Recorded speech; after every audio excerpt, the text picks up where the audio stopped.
Глобальні виклики для України та світу у році, що розпочався. Закон про медіа. Ситуація у Міністерстві закордонних справ України. Про це і не тільки. Сьогодні о 20-й за Києвом та 21-й за Кримом на телеканалі АТР.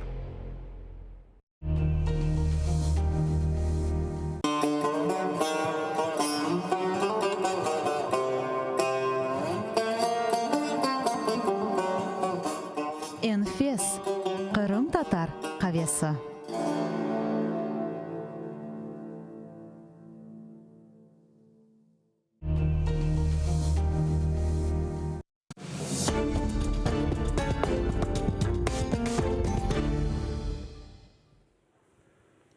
Доброго вечора. Я Тетяна Даниленко. Це Прайм Даниленко на кримсько-татарському каналі АТР. У нас в гостях сьогодні Павло Клімкін, екс-міністр закордонних справ України. Вітаю вас. Добрий вечір.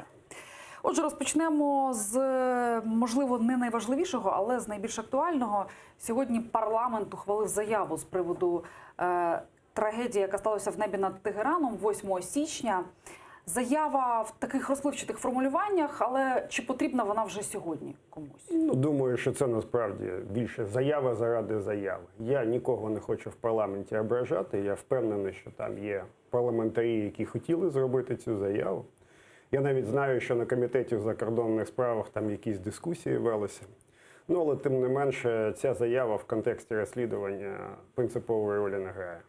Ваша добра знайома Ірина Геращенко, депутат Європейської солідарності, сказала, що дискусії точилися понад 6 годин. Це були запеклі дискусії напередодні. І бачите, я сказав, що заява не грає ролі. Беру назад. І низка фракцій навіть мали суттєві зауваження. Щоправда, сказати, що це теж щось дуже важливе, складно. Верховна Рада звертається до МЗС, КМ, ОП, інших органів державної влади щодо необхідності своєчасного, фахового, всебічного і чесного інформування українського суспільства про причини катастрофи Боїнгу та хід розслідування. Це дійсно якийсь важливий момент, за який варто було 6 годин вести дискусії? Напевно, там були інші моменти. Тут, мені здається, більше... Що там могло бути? Які інші моменти? Тут, мені здається, більше політики. Слухайте, це Верховна Рада. Вона робить цю заяву. Це така важлива політична заява. Але давайте скажемо чесно, за кордоном її майже ніхто не прочитає, крім тих, хто за визначенням, за своєю там посадою, як кажуть, деск-офісери і так далі, вимушені будуть прочитати. Звичайно, вони її розкидають по інших парламентах. Але процес іде не в парламентському вимірі. Тому ця заява важлива. Звичайно, хтось з парламентарів хотів її зробити. Комусь хочеться знову-таки поговорити про комунікаційні там проблеми менеджменту, що робилося, як робилося. Але в контексті заяви Верховної Ради це вже жодної ролі не грає. А як би мало статися? Верховна Рада мала б зібратися одразу, з'їхатися, і ті фракції, які пропонують внести рядок про інформування українського суспільства, можливо, варто їм було ініціювати позачергове засідання парламенту? Я вважаю, що все має робитися, коли воно має робитися. Зараз вже процес зрозуміло, в яку сторону йде, хоча насправді ще багато запитань, на які ми відповіді не отримали. Тобто є багато фактів, як все відбувалося, розслідування, я сподіваюся, багато що покаже. І ви ж прекрасно розумієте, йде гра на підняття ставок. Ми опинилися в дуже складних міжнародних змін. В цих умовах потрібна своя гра. Як завжди, ми там опинилися випадково. Не впевнений, що зовсім випадково, хоча, напевно, частково ви маєте рацію. Але подивіться, що відбувається на сьогодні. Останні, умовно, скажімо, 2-3 тижні на Близькому Сході. Вбивство Сулеймані. Зараз трагедія з нашим літаком. Тут внутрішня політика Ірану. Скільки б ми не цінували наших експертів, які там в Ірані працювали, але ж ми прекрасно знаємо, що Іран визнав це, оскільки є складна внутрішня політика в Ірані. Є різні фракції, є складне балансування. Іде гра на те, щоб одні групи впливу, так скажемо, отримали кращі позиції на майбутнє. Це все проєктується взагалі на Близький Схід, на динаміку цін на нафту. Росія має свою гру, там Іран, Сірія, відповідно, Лівія зараз така гра. Сполучені Штати, Європа показала, де вона є. Ну, подивіться, як робилися ці заяви. Взагалі про те, хто насправді винний. Хто їх робив? Сполучені Штати, Канада, Великобританія, Австралія. Оцей пояс англосаксонських країн. Де був тут Європейський Союз? Це як дзеркало для політиків. От реально як дзеркало. Подивіться на результати візиту Меркель до Москви, які там результати і на що це було. Тобто нам прекрасно зрозуміло, що ми опинилися насправді в дуже складній ситуації. І ми зараз, абсолютно серйозно кажу, нікого не звинувачуючи, це просто реально, ми зараз граємо роль статиста. Ми просто пливемо за течією, більше нічого. А ми маємо і політичне, і головне моральне право, оскільки загинули наші люди. Це збити наш літак. Просто сказати, що ми хочемо робити далі. От є заява Верховної Ради, ви про це кажете. Ну, класно.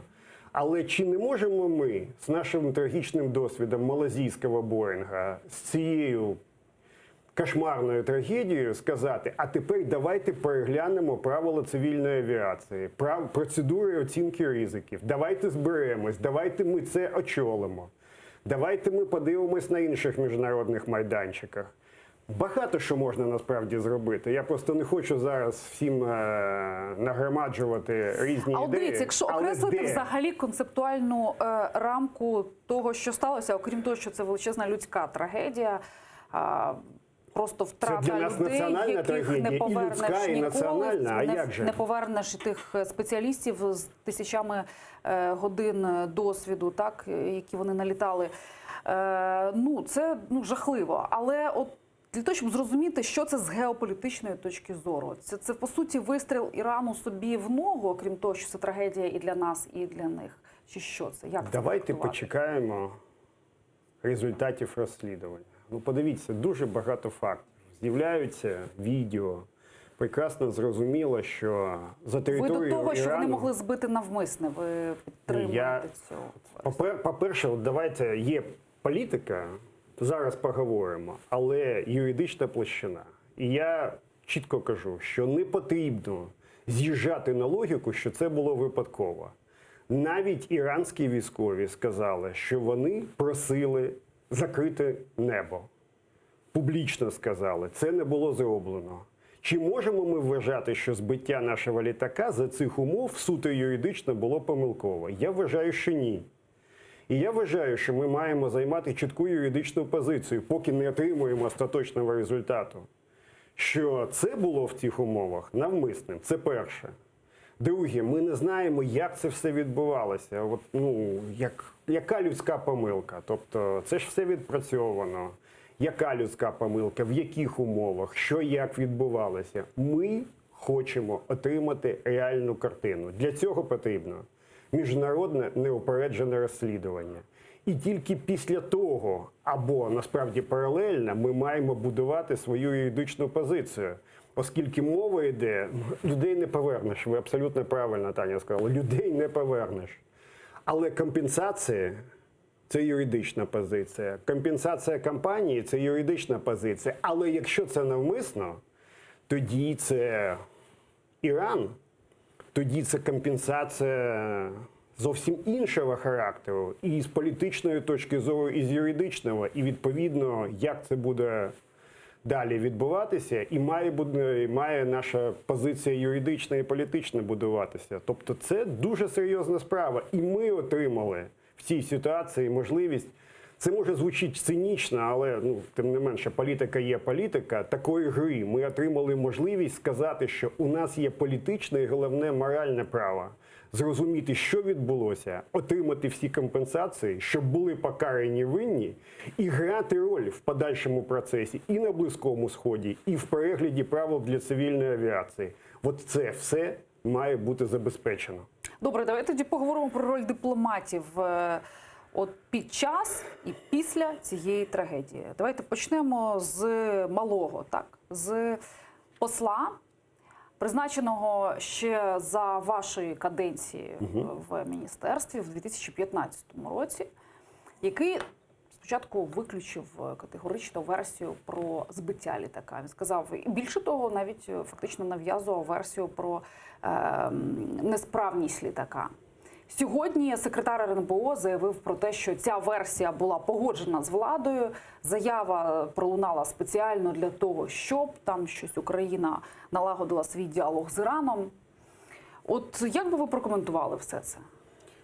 Ну, я ж не всередині процесу. Тобто запрошуйте пана Данілова, і я думаю, що це буде дуже цікавий ефір, але ну, жартую, звичайно, Таня, жартую. Подивіться, ну, було стільки різних повідомлень, з яких, чесно кажучи, кипкували багато експертів і журналістів, коли всім було зрозуміло, що трапилось, і мова тільки йшла про те, коли. Тобто ми говорили про 4 версії, там 7 версій. Пам'ятаєте? Спочатку Україна заявила про російську ракету.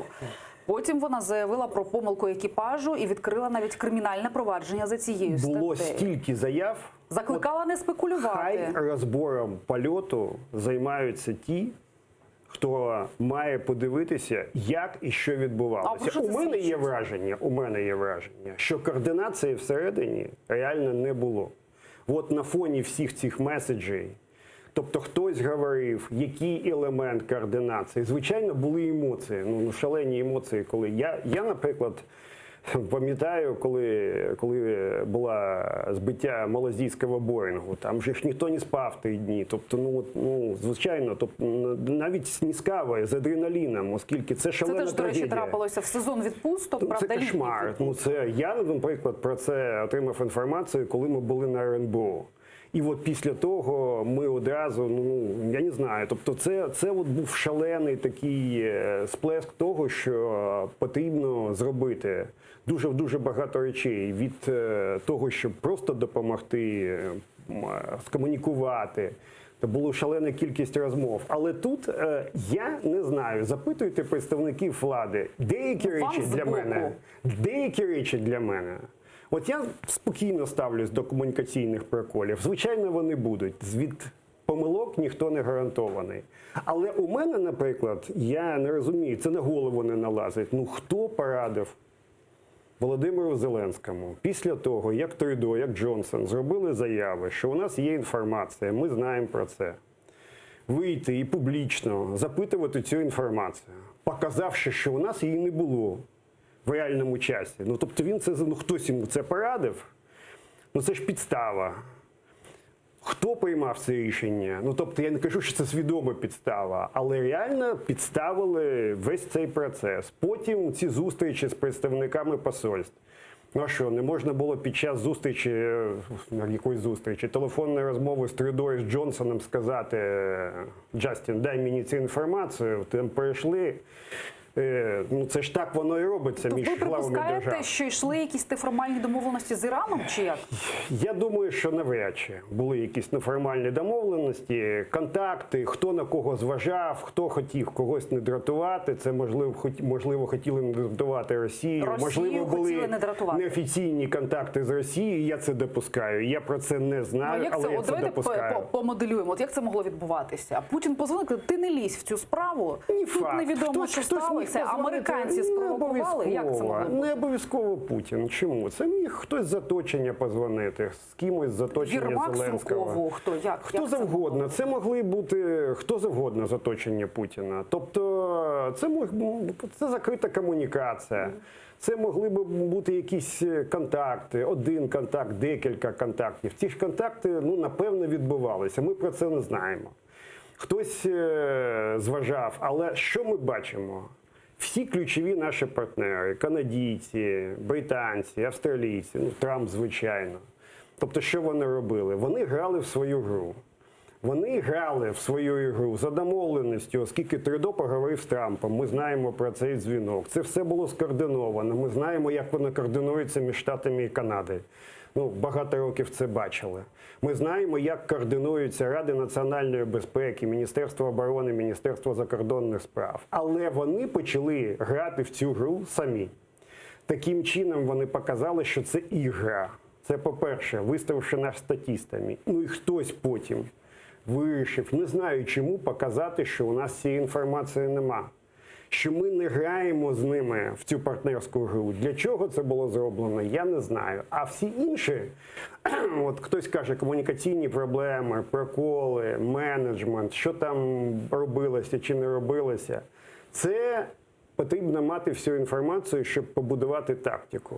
Більш обережний підхід, менш обережний підхід. Я вважаю, що комунікацію було дуже легко побудувати. Ну, наприклад, Позвонивши Трампу. ну от дивіться, ну окей, ну Трюдо, позвонивши Трюдо зробив заяву і сказати, ну звичайно, ми в контакті з Джастіном. Ну, інформація йде, але для нас важливі прямі докази. Ми прагнемо міжнародного неупередженого розслідування. У нас немає підстав не довіряти нашим партнерам. Ця інформація між нами опрацьовується, але ми далі працюємо там в Ірані, на землі, на місці трагедії, на місці збиття літака. Ну, щось таке, слова можете міняти речення відповідно, але це б нормально прозвучало? Нормально. Ну, є нюанси, про які я там не буду казати, звичайно, їх можна було побудувати. Але чомусь пішли цим шляхом. Оце потрібно запитати, чому саме пішли. А от на початку, які Можливо, були... вирішили зайве не дратувати Російську Федерацію, плюс отримати якомога більшу компенсацію. Могло це спрацювати? Ні, по компенсації, слухайте, от знову я ж так кажу, є два мегашляхи. Один, якщо юридично визнається, що це свідомо, збили літак. Інший, що це помилково. Відповідно до того є відповідно різне опрацювання. Від цього залежить компенсація. Питання компенсації компанії будуть вирішуватись одним шляхом, питання нашим громадянам іншим. Ну і звичайно, там має бути домовленість, наскільки я розумію, має бути угода з Іраном. Ми ж маємо допомагати нашим громадянам, допомагати їм юридично, все це буде зроблено. Компенсація – це інше. Всім було прекрасно зрозуміло, коли ми побачили це відео і коли експерти сказали, що це відео автентичне. Це інформація як блискавка розійшлася по експертах. Я знав, ви ж знали, напевно. Тобто це ж все вже було зрозуміло. Все було зрозуміло, що від цих доказів вже не відкоркати, не відкараскатись. Але коли це було б зроблено, це інша справа. Я, наприклад, на основі своєї інтуїції і розуміння те, що відбувається в Ірані, навколо Ірану, навколо Близького Сходу, стверджую, що це результат в тому числі внутрішніх ігор в Ірані, там, боротьби, центрів впливу, і вони дуже складні на сьогодні, дуже непрості. Ну і особливо після а бачите смерті ці протести? Але я вам більше Сулеймані. скажу. Ну от, наприклад, пам'ятаєте перший меседж, який, по-моєму, розійшовся, хтось мені скинув з Reuters? Коли з посиланням на якісь джерела в спецслужбах хтось сказав, що це технічна несправність. Хоча вже було відео і всім було зрозуміло, що це не технічна справність. Це ж теж якісь свідомі речі відбувалися, які спрямовані були на якийсь результат. Тому я стверджую, що це частина дуже великої гри з підняттям ставок. Подивіться зараз на протести в Ірані. Завжди я не знаю, чи ви слідкуєте за іранською політикою, напевно, ні. Ну, я слідкую за але політикою. загалом дивитесь там на цю політику. Ви пам'ятаєте останні протести? Пам'ятаєте кадри цих протестів? Безумовно, правда, Таня? В основному, хто брав участь там? Ну, це дуже різні люди. Абсолютно. Від ліберальних до консервативних, які вважають, що занадто не антиамериканська Але влада, і треба раніше показати це були якусь кіномать. протести, пов'язані з підняттям цін на щось там, бензин, якісь там продовольчі товари. А зараз подивіться, це студенти, це середній клас, який не так просто в Ірані вивести на вулиці. Чи це поєднається, не поєднається. Там ідуть дуже складні процеси. Я на камеру не буду робити спеціально прогнозів ніяких. Слухайте, ну а що ж ви призначили такого посла, який став просто інструментом в руках політиків, забувши взагалі про свою... Ну, вам же пан Данілов каже, що ця заява була погоджена. Так може бути. Це нормально взагалі, коли ти на власних громадян фактично покладаєш провину в ситуації, коли всім очевидно, що це вони точно... Знову таки, я ж не всередині процесу. Я не знаю, як відбувався менеджмент. Був я і послом, звичайно, був я і міністром. І ви знаєте, як це? От уявіть себе на місці цієї людини. Ви там Сергій Бурделяк, так? Вам влада каже, ви повинні зараз зробити от таку заяву от в такій ситуації. Ну, Я не виключаю, що хтось сказав, щоб отримати доступ, нам потрібно зробити таку акуратну заяву. Ну, а зовсім Хоча не акуратною була, хіба ні? заява не була акуратною, нам всім прекрасно це зрозуміло. Але знову-таки, запросіть пана Данілова, інтерв'ю буде цікаво. Я не знаю, як Ну, це я думаю, що було б відбувалося. Для цікаве мене інтерв'ю із послом це- також, який, до речі, вже з 15-го, вже зараз там 20-й рік, так, він фактично пересиджує вже свою каденцію. Ну, це стандартно 4-5 років якраз. Ну, але тим не менше, з точки зору менеджменту... Треба його замінити після цього? Ну, він же використаний персонаж насправді в такій історії, хіба ні? Я вважаю, що має бути забезпечене зараз завершення розслідування. Але після, вважаючи суспільний резонанс, ну, тримати його далі там навряд чи є сенс. Ну, звичайно, ви ж прекрасно розумієте. А в який момент це має робити, хай вирішує Вадим. Ну, звичайно, там в контакті з Зеленським. Ну, гаразд, все-таки, значить, у нас відбувається ця жахлива трагедія. Україна змінює свою позицію буквально там по годинах. Змінює Готова позицію, звинувачувати я б- власних громадян екіпаж літака, які точно ні в чому не винні.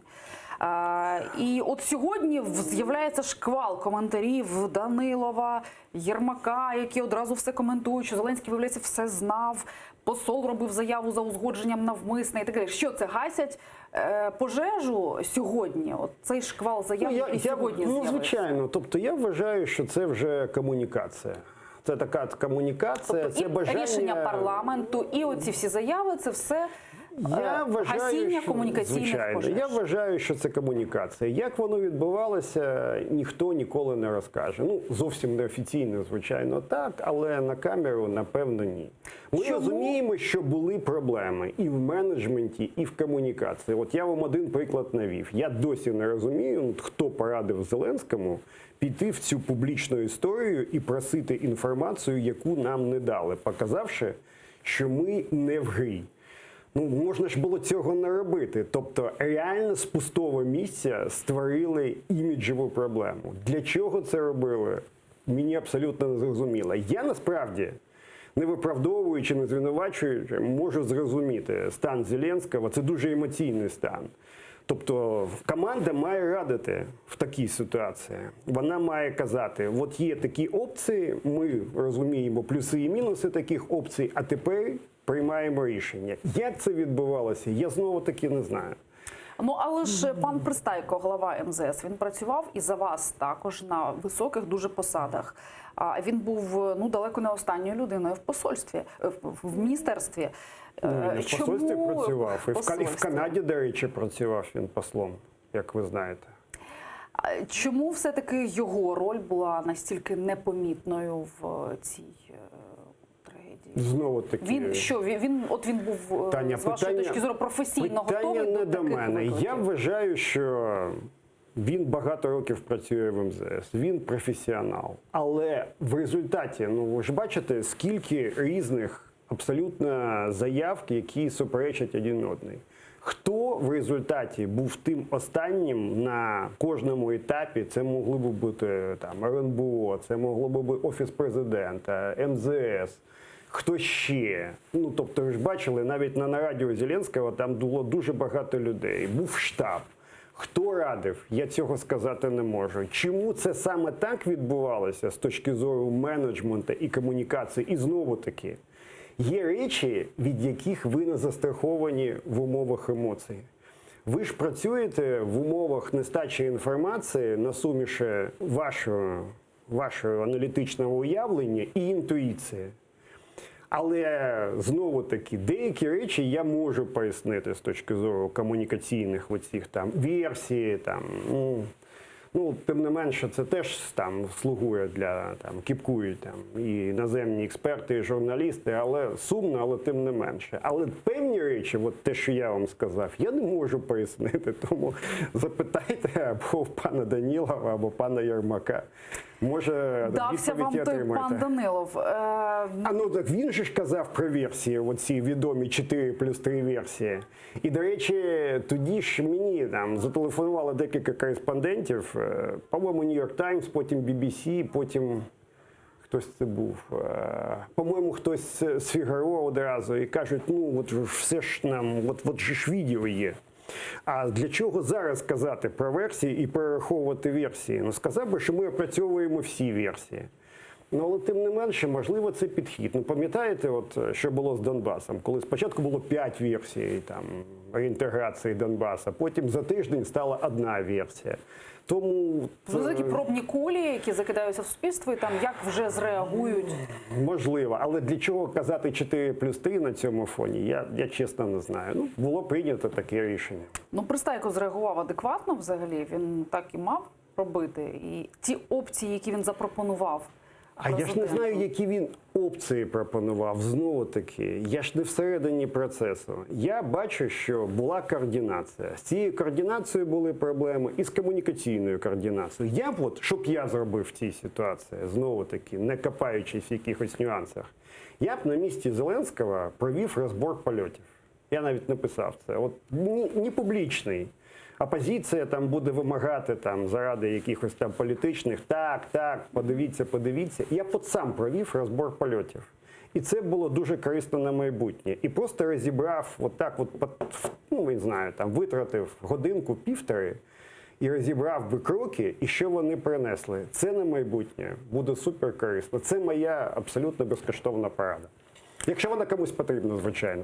Ну, дивіться, насправді різні політики орієнтуються на різні аудиторії. Можливо, аудиторія пана Зеленського і владної команди і не потребувала б тих кроків, про які ви кажете. Можливо, все комунікаційна стратегія була правильною саме... Це правильно, ну, це ж зовсім інша штука. Якщо у нас немає геополітичних амбіцій, ми вже в процесі замирення з Російською Федерацією і віримо їй на слово, що все буде добре. Тому що з телевізійних ефірів прибрали там, я не знаю, або засунули в інший нерейтинговий час, там, не знаю, Ольгу Скабєєву. Да?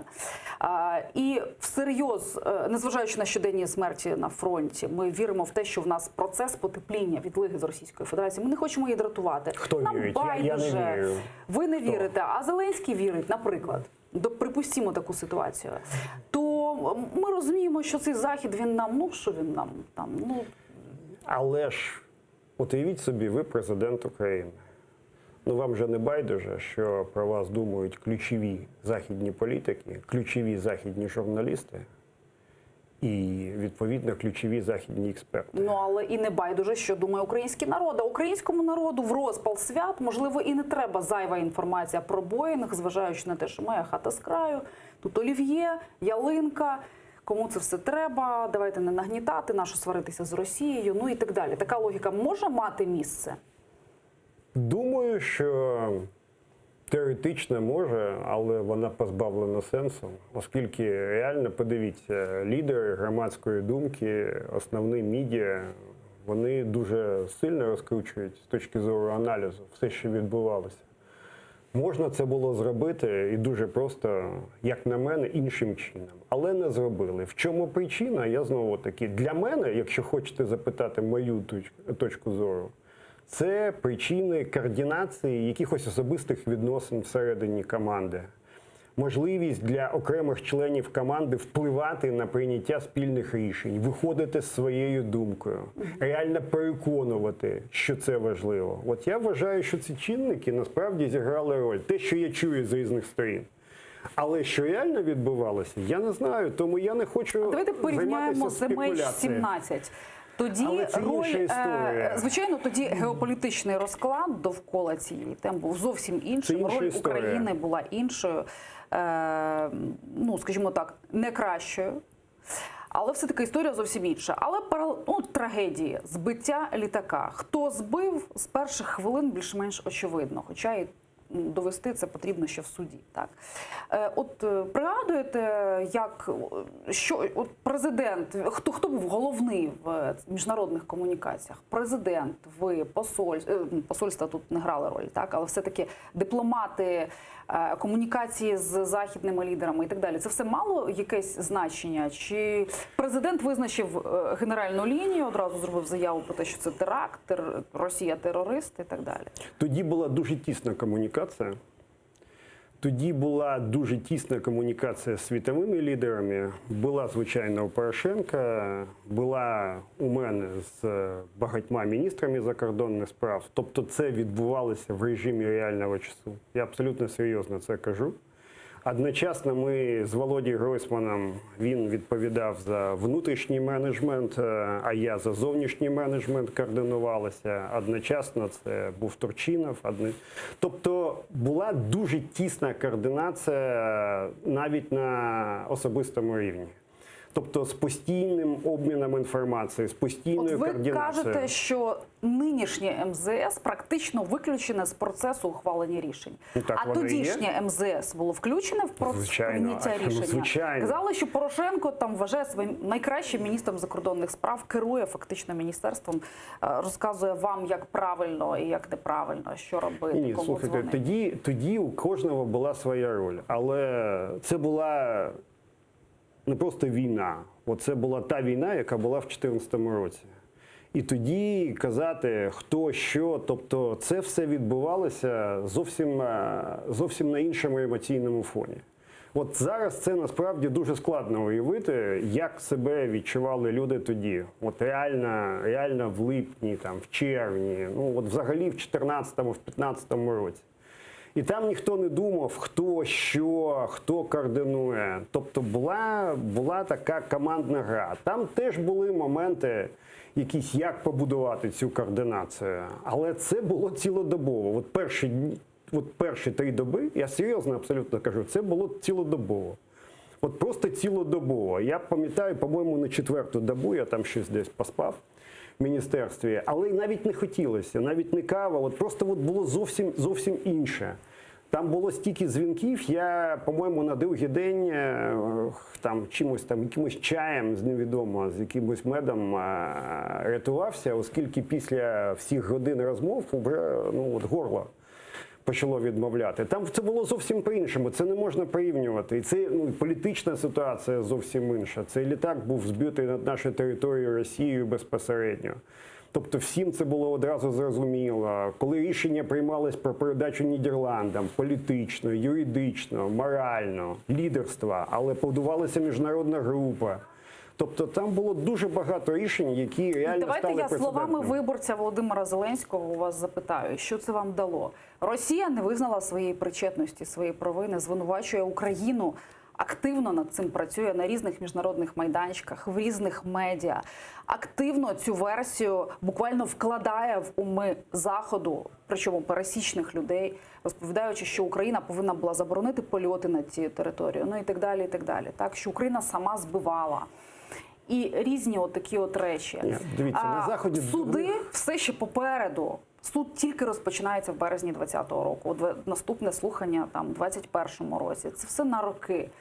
Компенсації практично ми не отримали. І незважаючи на те, що є думка про те, що начебто збиття малайзійського Боїнга зупинило просування бойових дій Російської Федерації на території України, в будь-якому випадку Україна постраждала в тій ситуації не менше, ніж зараз. Що ви виграли, як ви гадаєте? Ваша команда. А при чому тут наша команда? Я маю на це увазі Україна. тодішня, я не знаю, ваша політична каденція. Таня, це справа не в команді. Пам'ятаєте, що відбувалося? Для того Захід, він теж дуже інерційний. І теж залежить від емоцій. І повноцінні санкції... Від громадської думки, ви хочете сказати. І громадської думки теж. І медіа. Абсолютно. Більше, ніж на 100%. І коли санкції почались, обговорення почалося раніше, ми почали їх пакувати, обговорювати, але після літака з'явився пакет, який був дуже швидко прийнятий і який тримається, відповідно посилюючись досі. Я вважаю, що хоча б частково це послужило зупиненню Росії, саме безпосередньо Росії. Безумовно. Те, що суди продовжуються, а ви хочете, щоб з самого початку Росія визнала, що вона збила літак над нашою територією?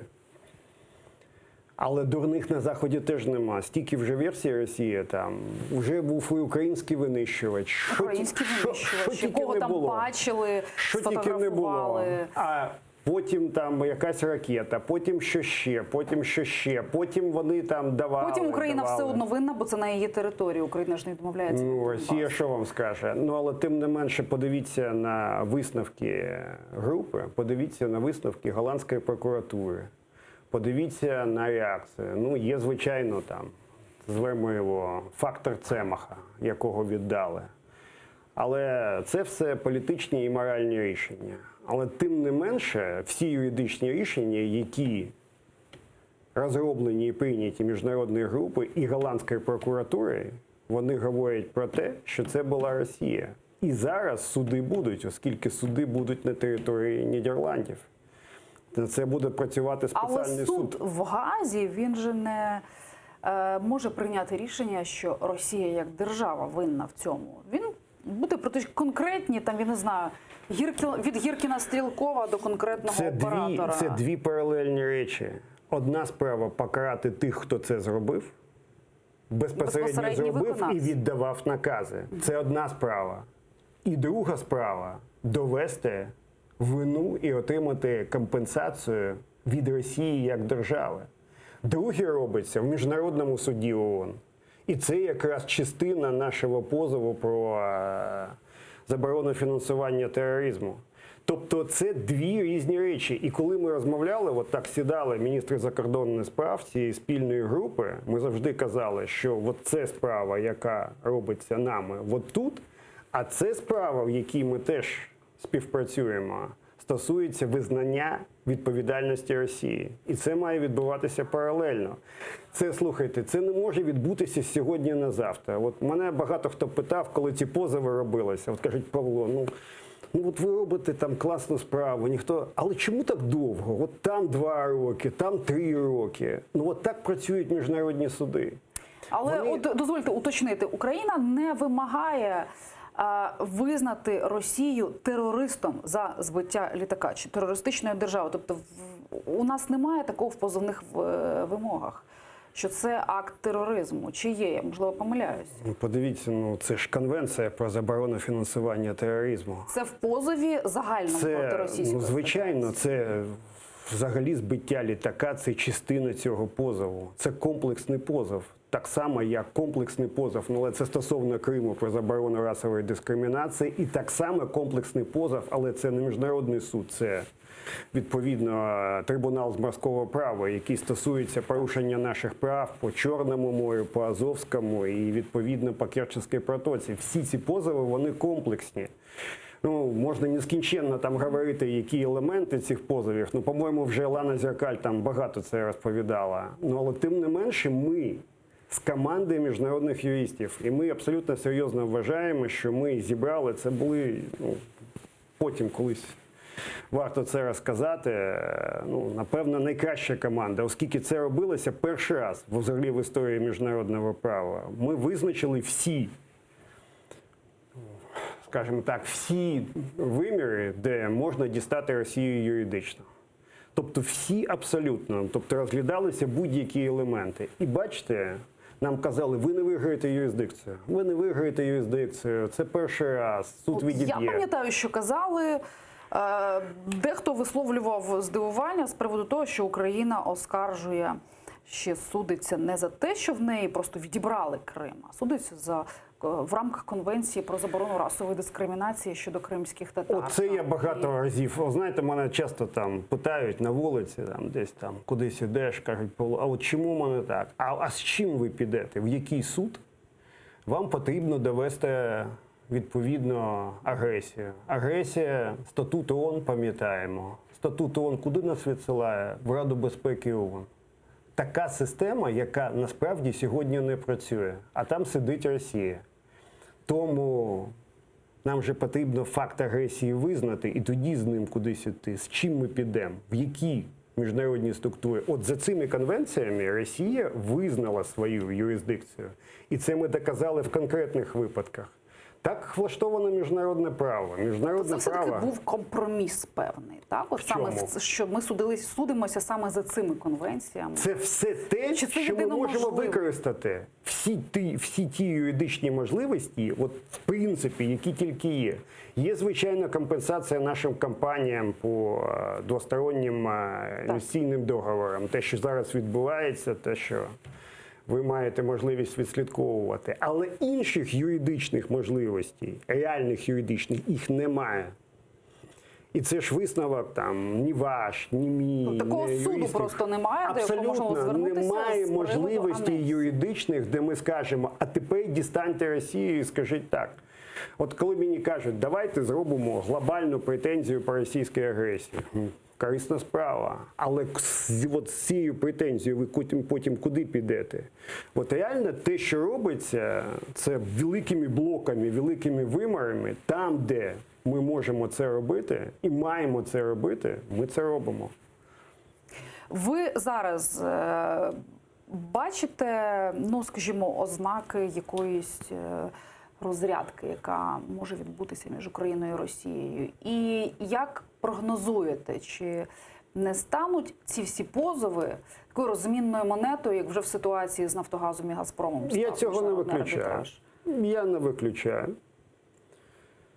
Що стосується того, що буде далі, я допускаю як реально, скажімо так, активізацію військових дій, так і можливість певної зділки. Це буде залежати, на жаль, менше від нас, це буде залежати від контексту, як Путін буде бачити процес далі перезавантаження влади, як він буде оцінювати передвиборчу кампанію у Сполучених Штатах, як він буде оцінювати процеси на Близькому Сході, як він буде оцінювати необхідність послаблення санкцій. Це на сьогодні реально важливо для Росії. Йому потрібно отримати легітимізацію для дій на подальші роки.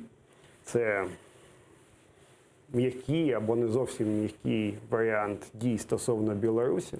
Я, наприклад, впевнений, що він не задовольниться Білорусію. Я вважаю, що він не просто так каже про споконвічні російські землі. І чинник мобілізації всередині Новоросія, він залишається, він 100% є. Тому на нас очікують непрості часи. Я думаю, що Путін погодиться на зділку тільки якщо він зможе вирішити ситуацію з Донбасом на своїх умовах. Тобто створити певного троянського коня всередині України і далі послідовно працювати на фрагментацію. В інших випадках я не бачу, чому він має погоджуватись на будь-які компромісні умови сьогоднішніх. Але є глобальний контекст, я ж знову таки кажу, є контекст Росії, є його бачення, те, що буде робитися на найближчі 2-3 роки. Є невизначеність з американськими виборами, хто залишиться. Це може бути хтось з демократів, хтось з Трампом.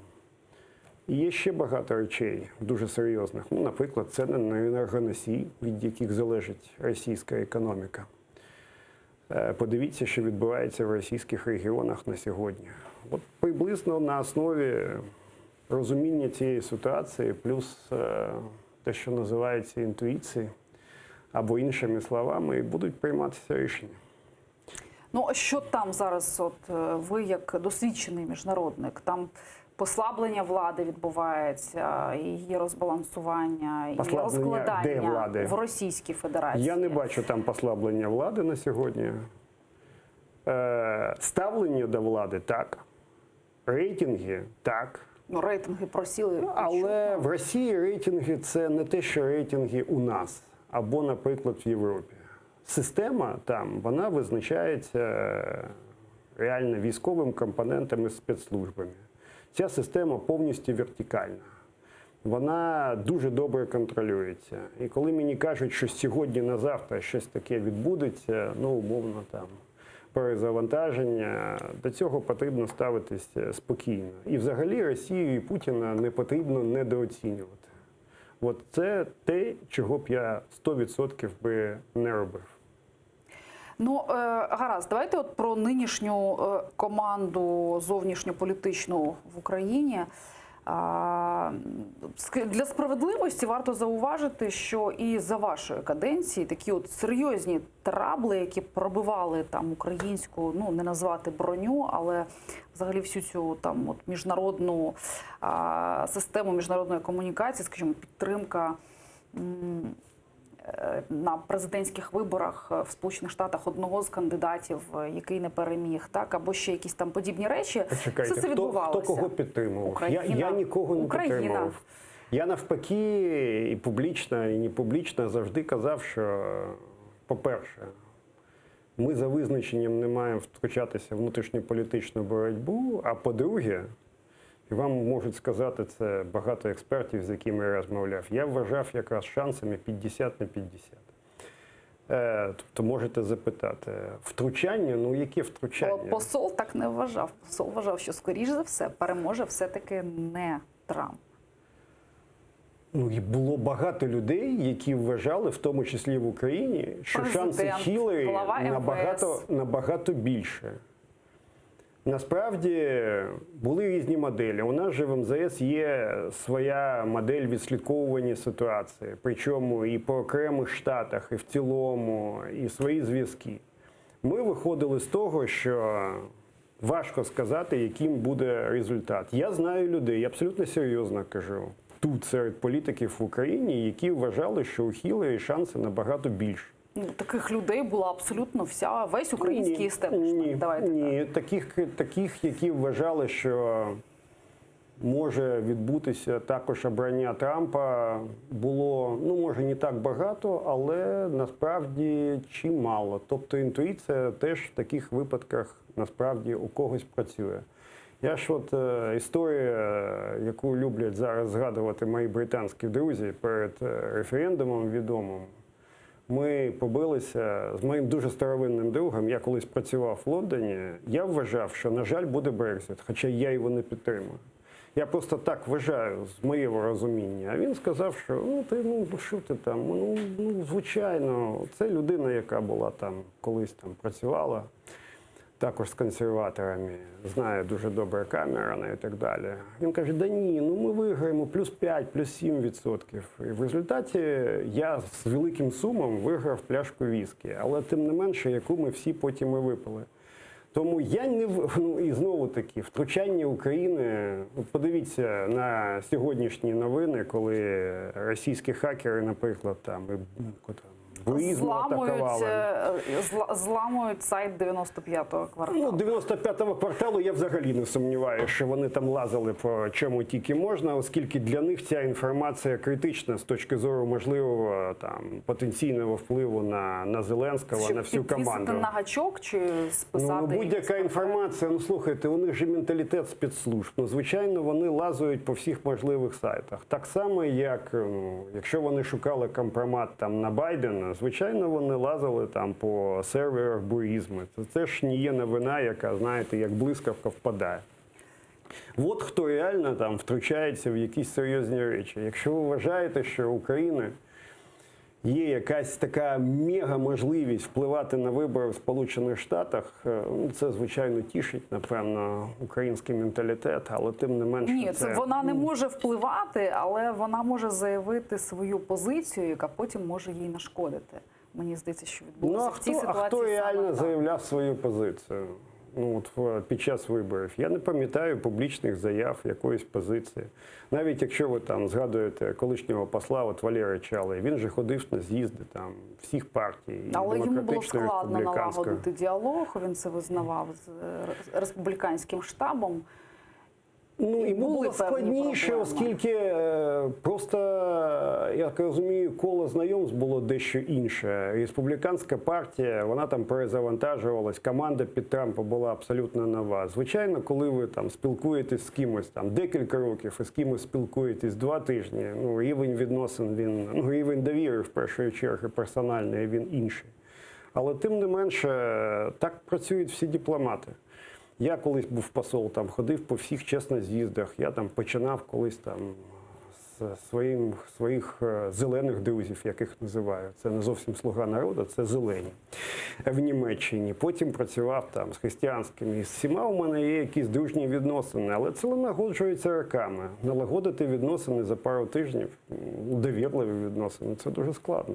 Це дійсно дуже складно, але дуже легко виробити от абсолютно таку ідіосинкразію на навіть слово Україна у нинішньої команди, яка зараз перебуває при владі. От тут я з вами згоден. На жаль, згоден. Але погодьтеся, що це було досить послідовно. І коли Трамп ображено щоразу каже про те, що за Обами ми їм ковдри слали, а зараз ми їм джавеліни продаємо і надаємо я думаю, реальну військову допомогу. це ще і, не знаю, чи путінський, чи російський вплив в розмовах з Трампом. Про це є багато спекуляцій, про це не можу говорити. Але тим не менше люди, яких я поважаю в Вашингтоні, вважають, що без Путіна тут теж не обійшлося. Я ось наостанок буквально не можу не запитати про буквально таку от буденну річ. Сьогодні зовсім буденно, абсолютно не геополітика, це наші українські справи. Олександр Мережко, правник, замість кадрового дипломата, вам добре знайомого Богдана Яременка на посаді голови Комітету закордонних справ у парламенті.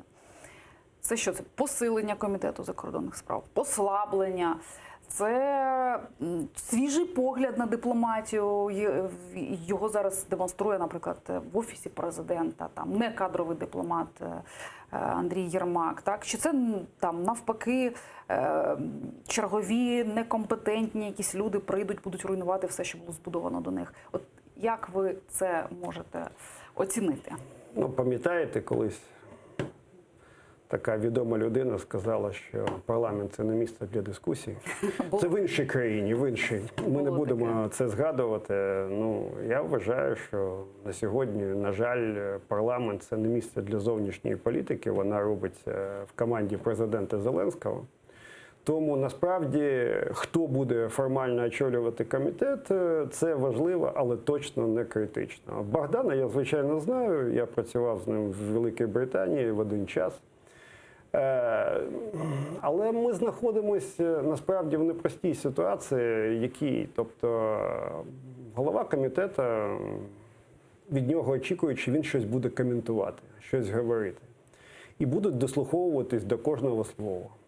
Чи він готовий до того, і чи він впевнений в собі, я не знаю. Я пана Мережка не знаю. Тобто ви вважаєте, що він буде інструментом в руках Офісу президента? Ні, факт. Я вважаю, що він може намагатися грати самостійну роль. Якщо так, то, звичайно, щиро бажаю йому в цьому успіху. А це можливо, будучи не кадровим дипломатом, на цій посаді, на цій позиції, ну, власне, грати якусь роль, не знаючи навіть там дипломатичного інструментарію? Складно, особливо в наших умовах, але я знаю парламентарів в багатьох європейських країнах, які ніколи не займалися міжнародними відносинами, а потім були достатньо успішними, які в це вклалися. Це хто? Це насправді можна, ну от, наприклад, глава комітету у закордонних справах в Бундестазі Норберт Рьотген, який спочатку мало переймався міжнародними відносинами, а зараз вважається одним з найкращих. Ну окей, ну Таня, ну звичайно, ні на завтра, ні сьогодні на завтра. Ви ж прекрасно розумієте, так це не відбувається. В це потрібно вкластися. Один з інших моїх добрих друзів сказав, що розумієш, Павло, міжнародною політикою в парламенті займатися – це повна катастрофа. І коли я запитав, чому, він сказав, потрібно працювати на 20% більше, оскільки міжнародна політика в жодній європейській країні нікого не цікавить. Знову таки, не буду казати, з якої країни. Ну, вже і в нас мало кого цікавить міжнародна політика. Поки що ми залежні від міжнародного контексту і будемо залежні найближчими роками. Але в Європі, слухайте, ніхто не хоче стати міністром закордонних справ. Всі хочуть стати там фінанси, екологія, внутрішні справи. Ніхто не хоче. Один з моїх друзів, який став міністром закордонних справ, потім якось ми так, от як з вами сиділи, він каже, як мені пощастило, ти розумієш? Я кажу, чому? Він каже, ну я міністр закордонних справ, а я так хотів. От так от не вийшло в коаліційних переговорах. От ти бачиш, ну я потім обов'язково буду іншим міністром. У нас, оскільки Україна залежна міжнародного контексту, це не так. Але в багатьох країнах це на жаль, так. От я насправді дуже бажаю всім нам, щоб у нас міжнародні справи колись були такими, ну не зовсім другорядними, але не критичними, щоб ми от переймалися зовсім іншими речами. Чим ви зараз займаєтеся? Багато чим займаюся. Різними проектами, причому не тільки зовнішньою політикою, є цікаві ідеї там в сфері освітних проєктів, і тут, і в Сполучених Штатах. Є взагалі такі креативні ідеї стосовно того, щоб зробити огляд креативної української кухні, щоб показати, що це не будуть тільки там вареники і борщ, і представити її. Тобто є дуже багато цікавих речей. І я насправді цим насолоджуюсь, оскільки зараз є час для того, що раніше було неможливо. І просто спілкування з людьми – це теж дуже цінується. Ну і плюс, звичайно, викладаю, напевно, ви це знаєте, за кордоном, причому В яких? і переговорах, ну от, наприклад, в Європейському коледжі, в Сіянспо почну за пару місяців, почну в Брюсселі. Причому я не люблю читати лекції, ви знаєте. Я люблю, от, наприклад, там, моделювати переговори, кризовий менеджмент. Оце цікавіше насправді. І з такими студентами працювати теж краще. Що ж, дякую вам, Павло Клімкін, екс-міністр закордонних справ України, був гостем нашої програми. На цьому сьогодні все. Зустрінемося рівно за тиждень. Дуже дякую.